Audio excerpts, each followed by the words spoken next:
Welcome back to the EUVC Podcast. And here I am again, your co-host. I know you've missed me. I haven't been around for many of the pods, but I'm doing one of my special editions here in partnership with our friend Ambika from Circle Capital, where we're focusing on Southeast Asia. Today, we're joined by Binh Tran, co-founder and GP of a firm called AVV, which stands for Ascent Vietnam Ventures. And so I think that kind of hints to the region of the world we're going to talk about, but we'll get there in a second.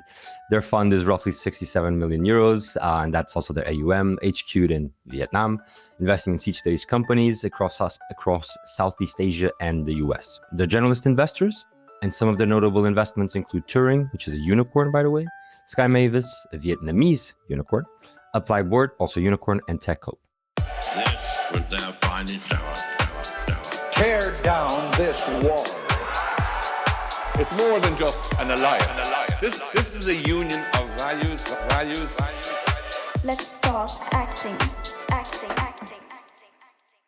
This show is not investment advice, and the hosts of this episode may be invested in the funds and companies featured. And as I said, co-hosting this segment with us is Ambika from Circle Capital, who's joining us from Singapore. Ambika, how are you?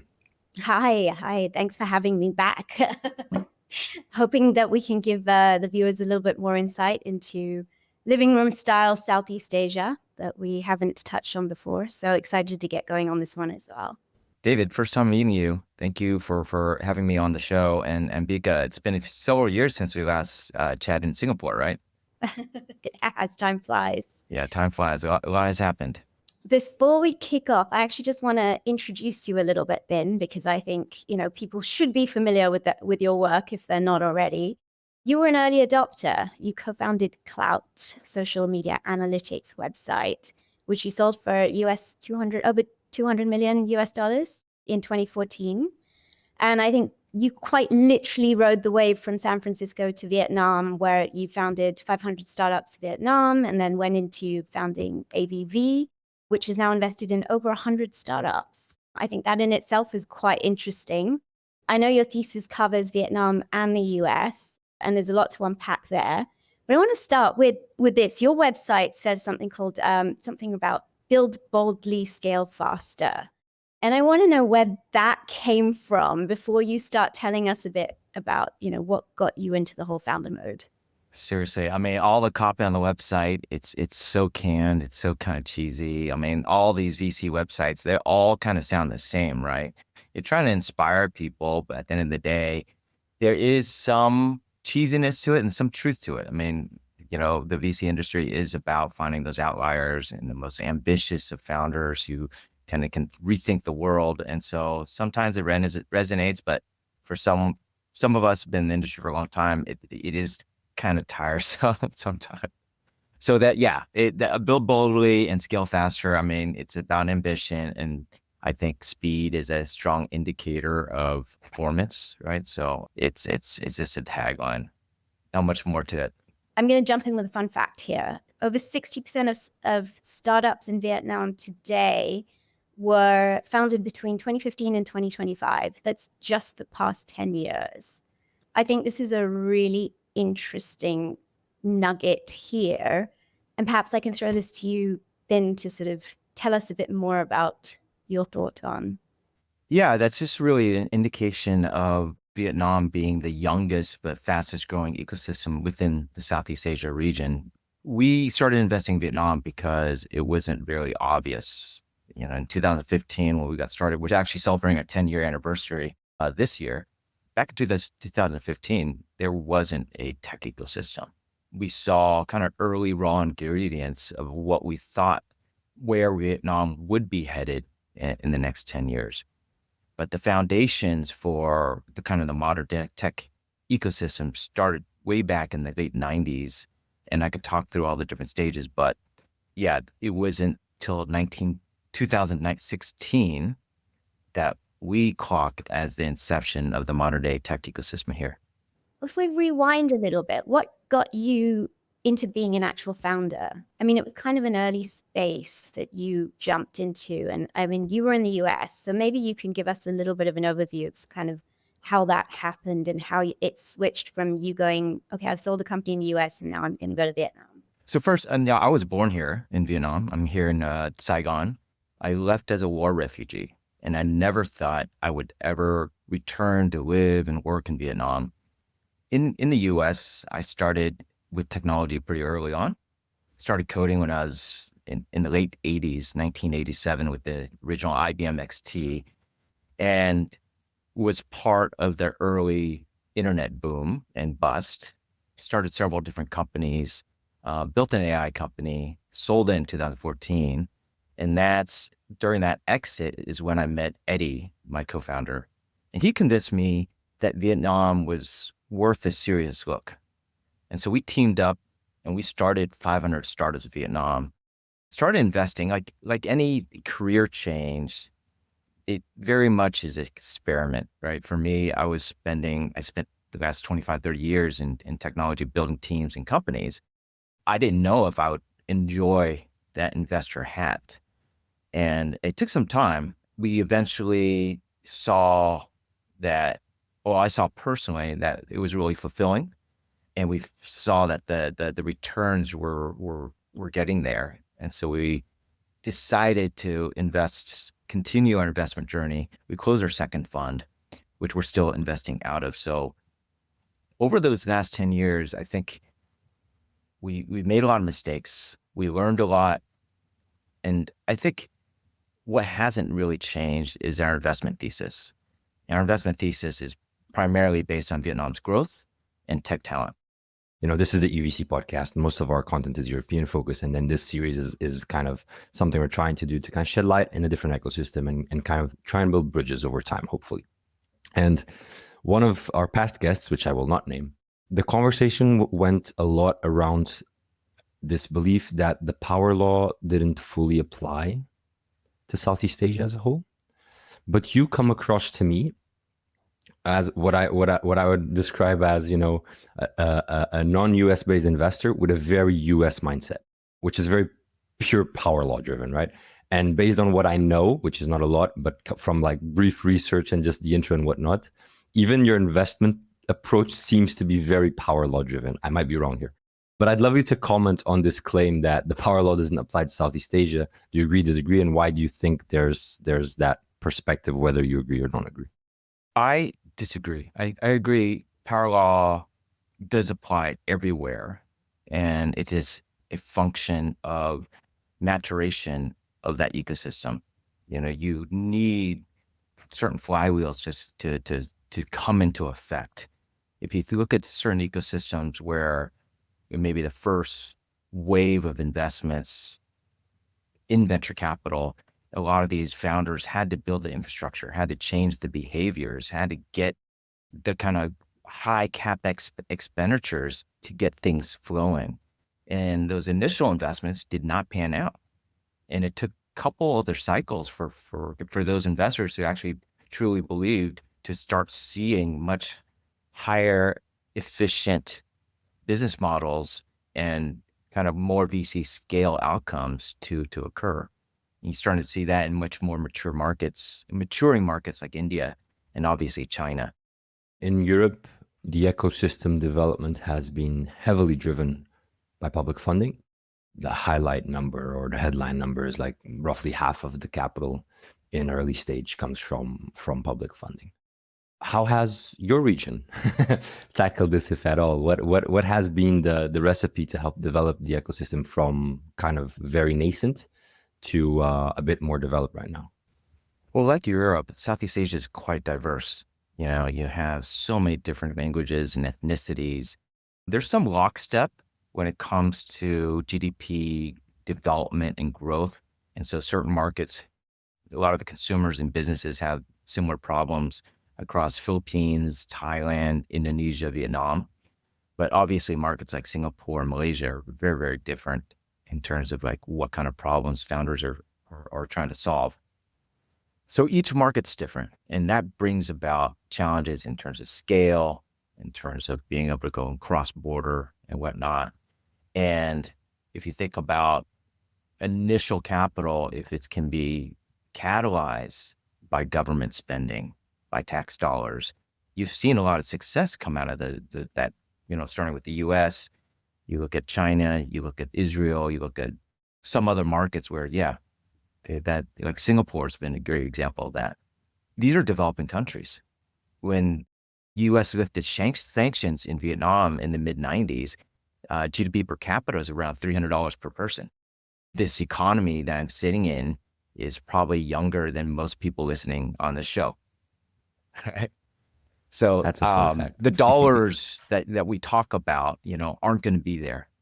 That said, just a few weeks ago, the Vietnamese government did announce its first VC fund that is going to start with a modest $20 million. It's a good sign. Good sign that there's appreciation and there's the trajectories there. I read another interesting statistic about Vietnam that I think 90% of all investments in Vietnam are venture capital based over the last 5 years, which is also quite interesting because Vietnam, I think, in comparison to the other parts of the region, tends to be a bit more of a risk focused or risk based market, which is a little unusual.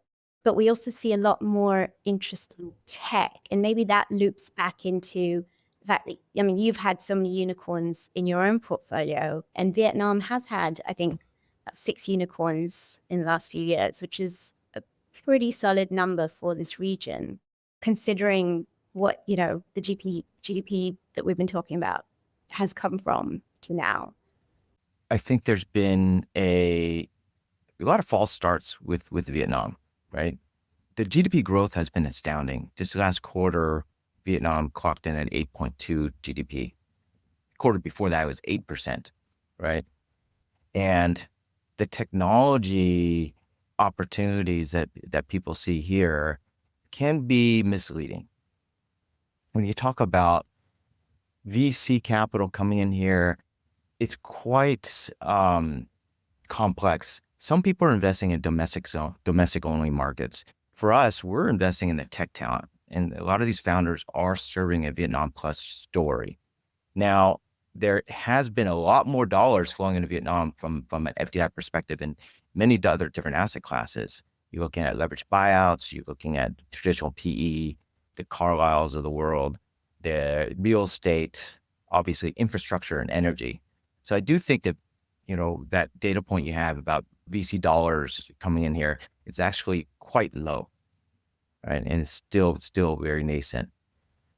And those VC dollars coming in, they typically are bifurcated. Hey, people are wanting to checkbox Southeast Asia as part of their regional strategy, Vietnam just being a checkbox, right? And for us, we don't fit exactly in that checkbox, just because for us, we're just hyper-focused around returns.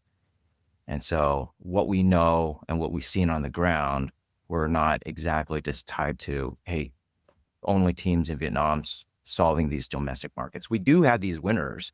We have companies that are quite explosive in growth and quite healthy and profitable that are domestic only, but you're not going to see the bulk of the opportunities around just that.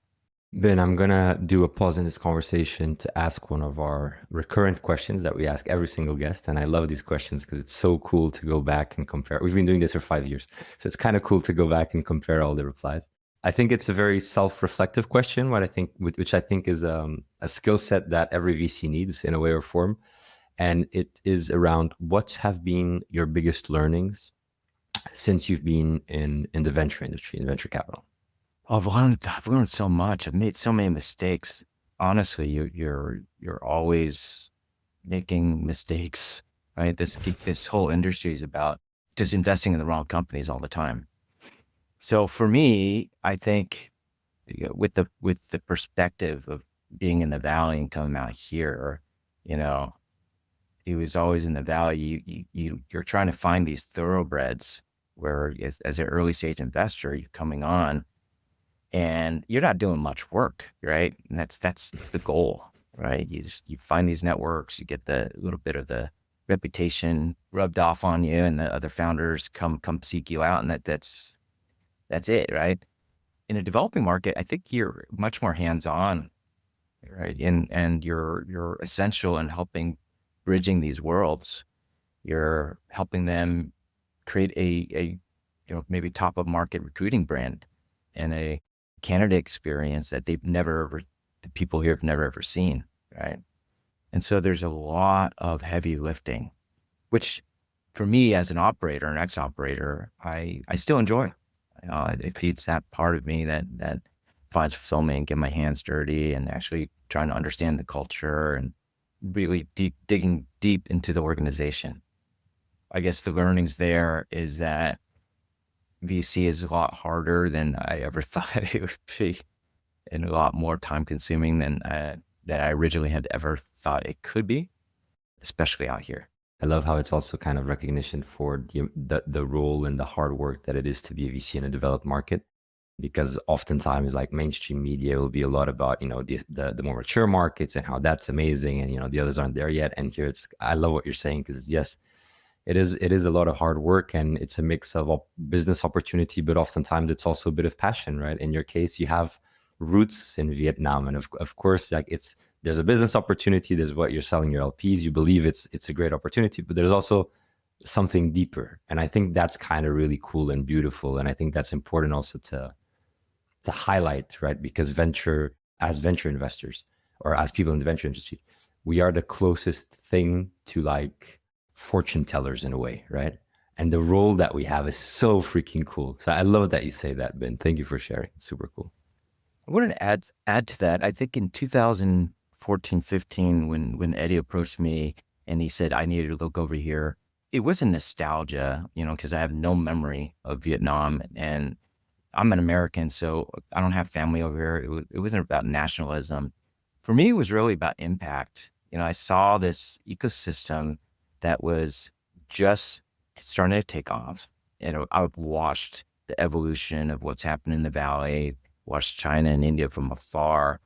Being that first tech-focused seed fund, I felt like there was a incredible opportunity to model certain behaviors and structuring and protocols that I felt could be very long-term sustainable in the ecosystem and healthier for the ecosystem. So I almost felt like a responsibility to come and, okay, do this here, because that, like, privilege to go and impact an ecosystem at the right place, right time was going to come along very often. I felt it was such a unique period of time in this ecosystem, especially when the ministries and the governments are like, hey, we need to get out of this middle income trap. Digital economy, knowledge economy, AI economies is the future for Vietnam. Come talk to us, give us feedback, give us, tell us what to do, whatever. And that was just so compelling for me. Going beyond obviously a new career and returns, it was really this kind of this door opens you want to go through and not have any regrets. I think you just highlighted something really interesting. It's that, talking to the ministries and the feedback that everyone's asking for. I think that's what makes Southeast Asia really unusual from other parts of the world in terms of, being an investor out here. You have this opportunity to help shape things in a way that I think you don't really have as much of an opportunity elsewhere, especially if you're, kind of relatively new to it. I mean, I'm saying in the last 10, 15 years, it's a new ecosystem. You've got this opportunity to help build it. And I think that's so fascinating that you've sort of really nailed that. If you had to encapsulate, out of all of those thoughts that you've just offered up, if you had to encapsulate one thing that an investor sitting in a living room in Europe or somewhere else should really know about investing in the region, what would you say that is? Like any investor sitting in Europe or the US, they look at emerging markets. There's this perceived additional risk. And so, you're looking for premiums on that risk. And one thing I would recommend those investors looking at other markets to compare Southeast Asia, where Southeast Asia is on that cycle. Is it the first wave of companies that have established its infrastructure and new behavior? Is it coming out of a cycle right now and perhaps coinciding with the super cycle of AI that we're on a cusp of this value creation? And if you look at markets like Vietnam, where pricing is just so great. And so you look at some of the pricing that's coming out of the latest YC batches, and these companies are further ahead on product, I think it's an incredible time right now to be investing. And I think there's some mitigation on kind of the track record for Southeast Asia by looking at maybe other markets like India and seeing how that market's evolved. I don't know anything about your LP base, the profile there, right? So maybe this question isn't something you face very often, but I want to ask it anyway. Like LPs, potential LPs that are interested in Southeast Asia, right? I know there's a lot of people interested, but not, at least here in Europe, not so many actually deploying capital, right? What would be kind of your conversation with a profile like this? How would you help them kind of understand, one, the opportunity set, and two, how to think about kind of allocating, right? Because there's many different ways, right? We could say Vietnam is the opportunity. We could say India is the opportunity. We could say, no, I actually want to be quite diversified, so I'm going to do a bit of both. Like, what type of conversation would you like to have with an LP that's thinking through these things? So about 45% of our capital is US, 45% is East Asia, so that's Singapore, Hong Kong, Taiwan, 10% is Europe. And so we have a mix of those institutions, corporates, and the DFIs too. So the DFIs are pretty straightforward, right? Hey, impact along with returns.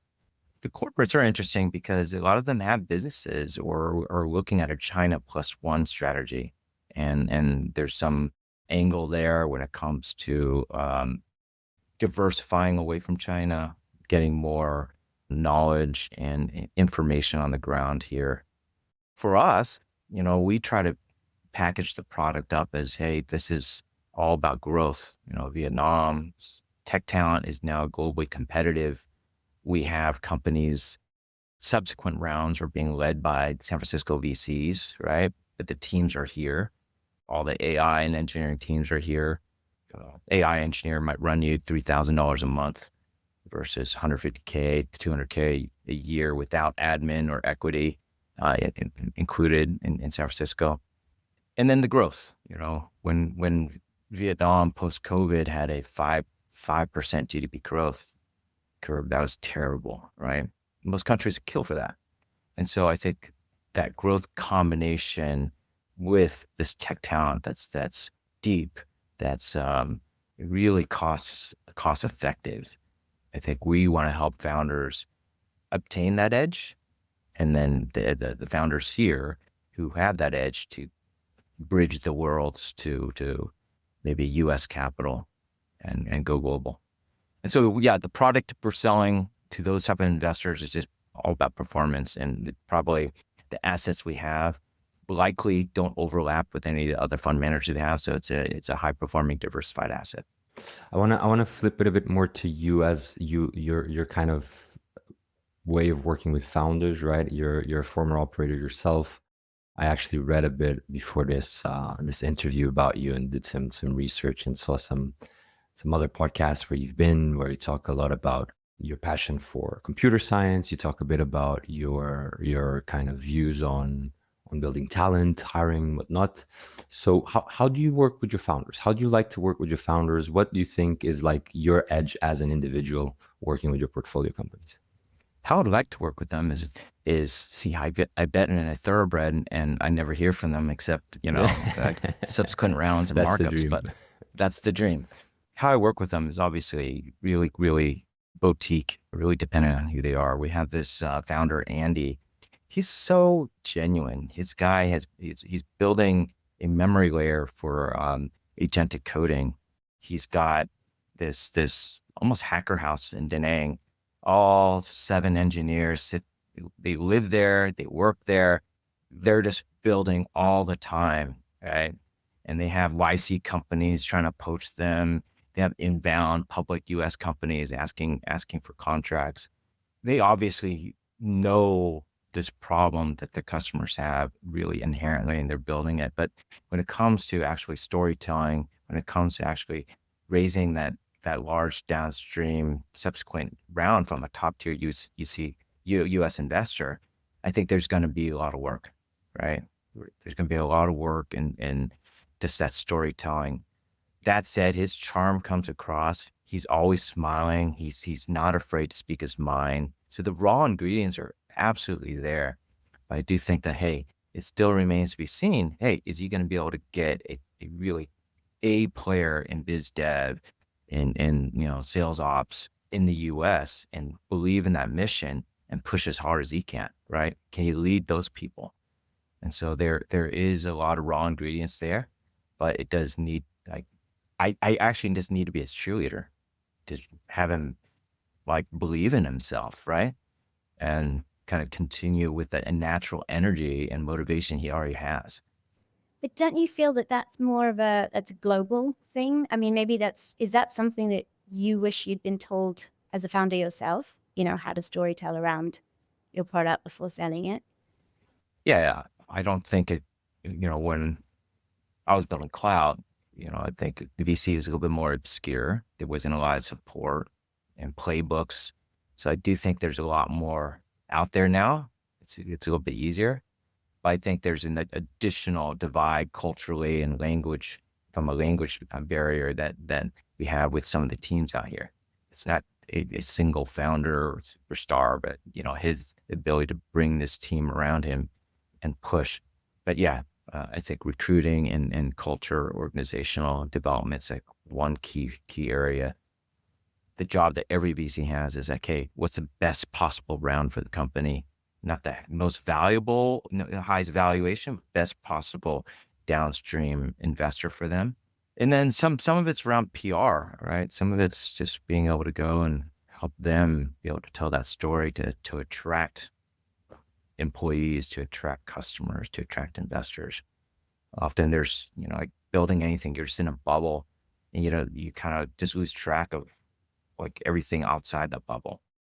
Been back to one of my recurrent questions.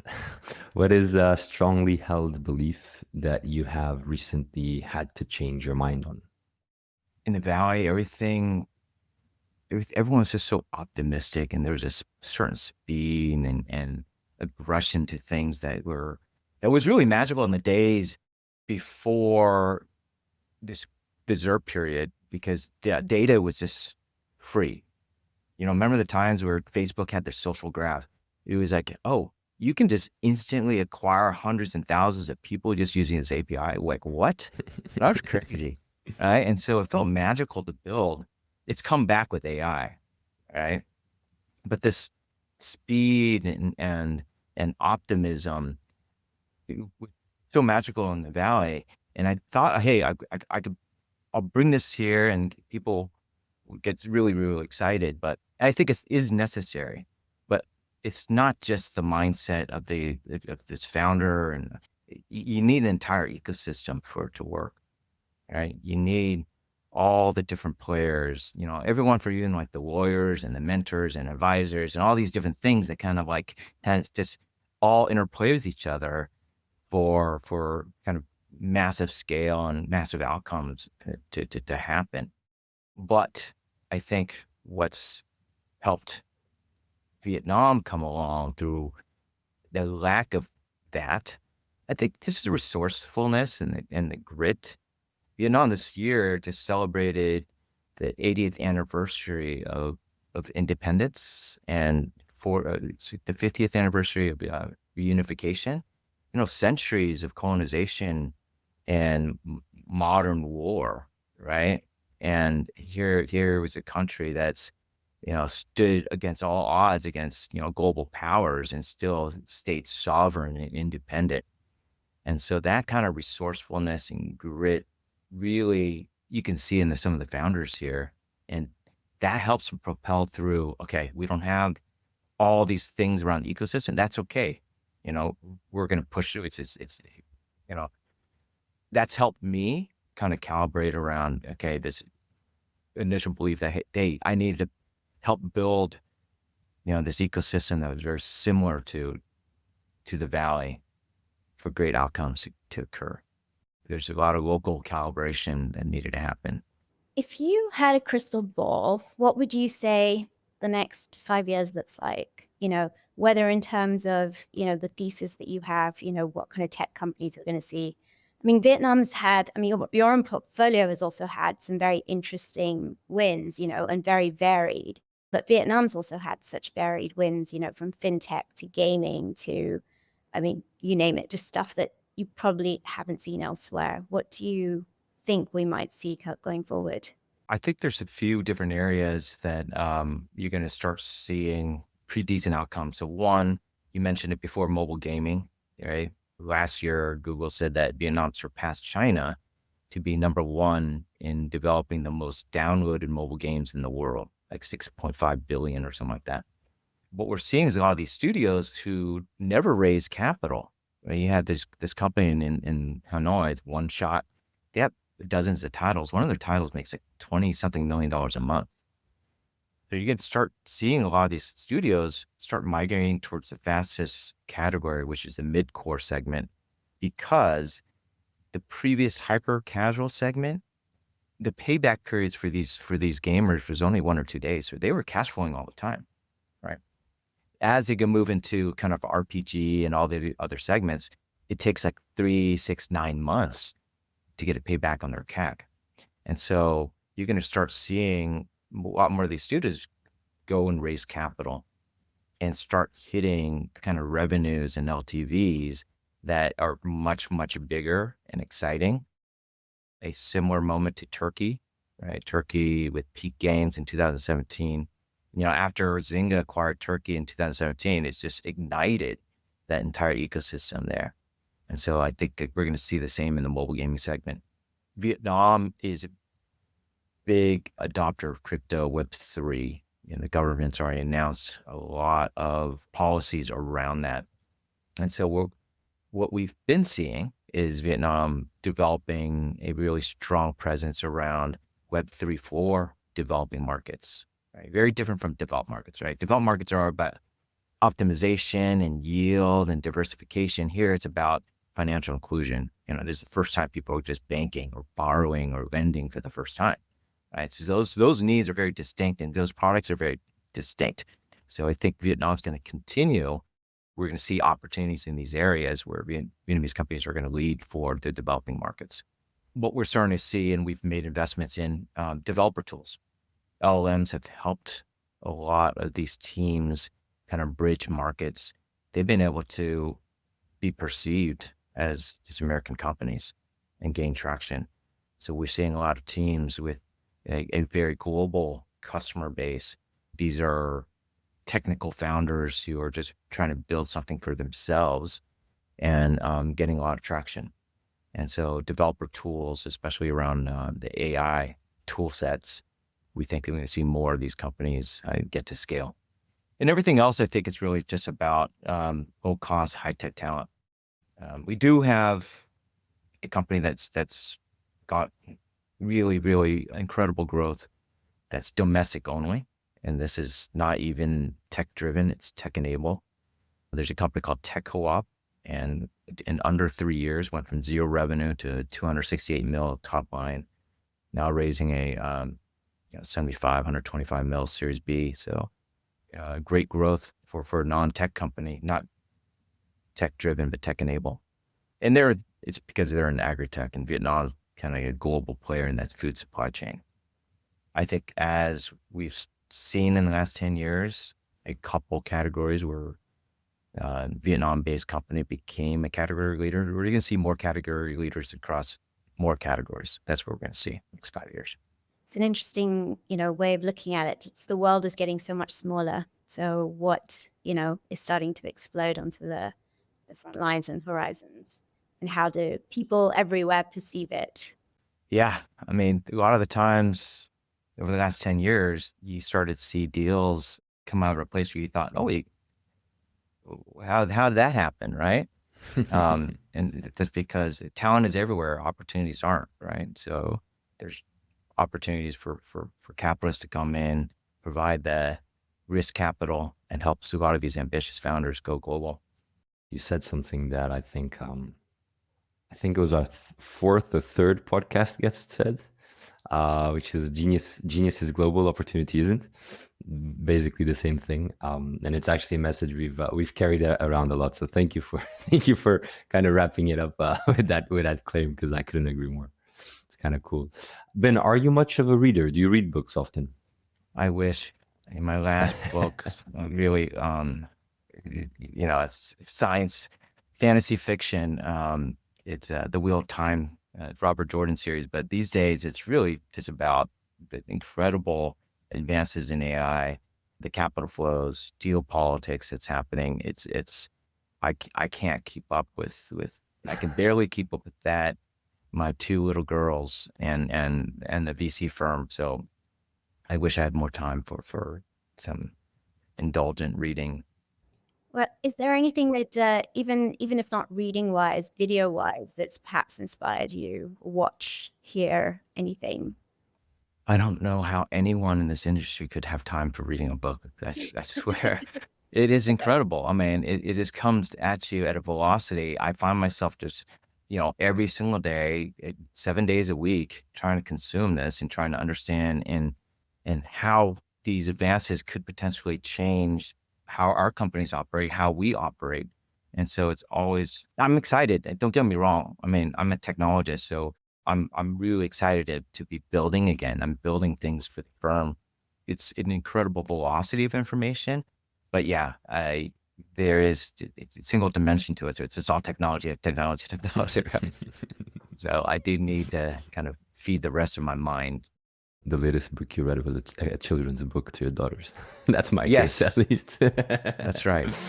Which is very inspiring in a way, I guess. So there's always nuggets of wisdom in those two. There is always nuggets of wisdom in children's books. That's for sure. Vin, on that note, I just want to thank you for your time. Thank you for sparing some of your time to share with us your views, your story, your beliefs. And anyone, if you're listening in and you're curious about Vietnam or Southeast Asia more generally, well, now you know another person you can reach out to, Binh at AVV. Of course, Ambika, our co-host. Any final words you'd like to share with our listeners, Binh? Yeah, I guess if you've never visited, I think that's part of the first step is to come here, feel the optimism, feel the energy, feel the hustle. It's really, really unique. And I'd be happy to host you. Thank you so much, Ben. Thank you for having me. Amazing. Thanks, Ben, for that offer. Everyone, thank you for tuning in. I hope you enjoyed this episode. And remember, drop us a review, follow the pod, and subscribe at EU.VC. This was their finest hour. Tear down this wall. It's more than just an alliance. This is a union of values. Let's start acting.